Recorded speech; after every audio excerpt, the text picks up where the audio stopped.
ఓం నమ శివాయ శ్రీమాత్రే నమః. మిత్రులకి శ్రేభిలాషులకి అలాగే నన్ను ఇంతగా ఆదరిస్తున్న యూట్యూబ్ ప్రేక్షకులందరికీ కూడా పేరు పేరు ధన్యవాదాలు. మిత్రులారా, మీ అందరికీ పరాదేవత ఎల్లవేళలా మీతో ఉండి మీ మనోవాంఛ నెరవేర్చాలని మనస్ఫూర్తిగా కోరుకుంటున్నాను. ఈ వీడియో మన కుటుంబ సభ్యులు చాలామంది బాధపడుతూ ఉన్నవారు, అంటే వ్యసనాలతో బాధపడుతున్న వారికి ఈ ఉపాయం. ఎవరైనా సరే వ్యసనాలతో బాధపడుతూ ఉన్నవారు, అడుక్కునే వారికి, యాచకులు ఉంటారు కదా, వాళ్ళకి అన్నము, చింతకాయ పచ్చడి, పెరుగు కలిపి దానం చేయండి.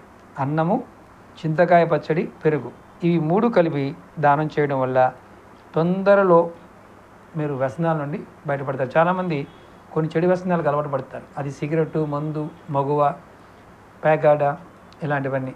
ఇలాంటి ఏ వ్యసనమైనా సరే వదిలేయాలంటే ఖచ్చితంగా ఈ తేలికని పరిహారం చేయండి. ఇది చేయడం వల్ల ఖచ్చితంగా మీరు వ్యసనాల నుంచి బయటపడతారు. అలాగే మీకు ఈ వీడియో నచ్చిన లైక్ చేయండి, ఛానల్ని 10 మంది మిత్రులకి షేర్